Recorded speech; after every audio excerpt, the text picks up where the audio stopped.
In this video, we're going to discuss taking static pressure tests. In order to do that, you're going to need an instrument to take that static pressure reading.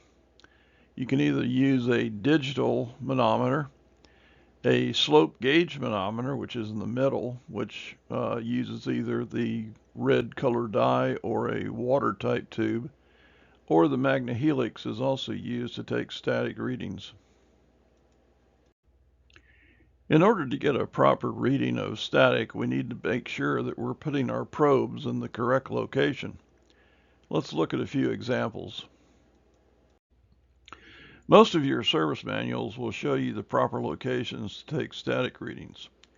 This is a air handler or furnace in an upflow application, and you'll notice that we have an incline manometer taking our static reading, and for our supply, we put it right above the furnace or air handler before the coil, and the return will be on the furnace or air handler side to take our static reading for the return air.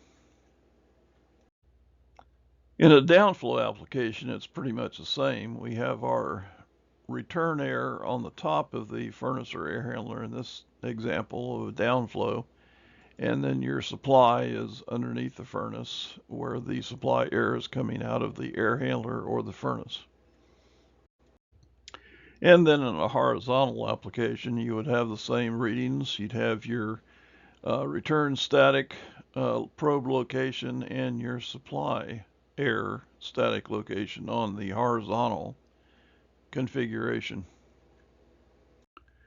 So then in measuring our static pressure, we want to take our manometer and put it on the return side of the furnace or air handler, with the low side port being with the probe in the ductwork and the high side open to the ambient. You want to take the sample at the inlet of the fan as shipped by the manufacturer. Only include the filter if designated in the product data. For the supply air, the same thing. The probe should be inserted in the ductwork on the supply side, on the high side port, and the low side port would be open to the ambient. Take the sample after the exit point of the fan and before the evaporator coil, unless noted by product data. Taking these two readings, we see that our return air static is a 0.15 and our supply air static is a 0.25 inches of water column, which when added together gives us a total external static pressure on this system of a 0.40 inches of water column. We can also take the external static pressure reading by putting both the high and low side ports into the ductwork, putting the high side in the supply and the low side in the return, and we'll get the total external static pressure as a direct readout of 0.40 inches of water column. It is also important to note how much pressure drop we have across the coil. Each coil has a performance data chart, and when you can calculate the drop across a evaporator coil, which in this case is 0.25 inches of water column, you can go to the performance data table and find out what CFM you're going to be getting with that pressure drop.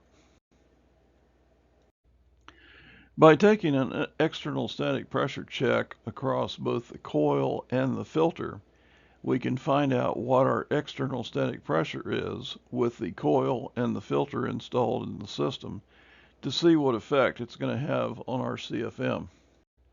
When taking the external static pressure on a system, if it's excessive, then we need to look at the entire system and see what we can do to try to lower the static pressure to get better performance out of the system.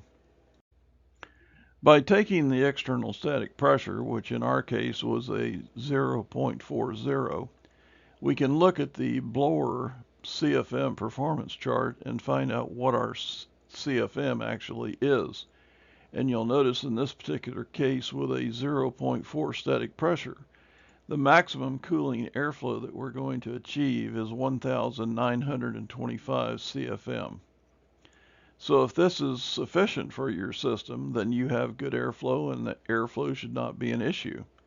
If it's not, then you need to make some changes to get your CFM where it needs to be in line with the performance of the system.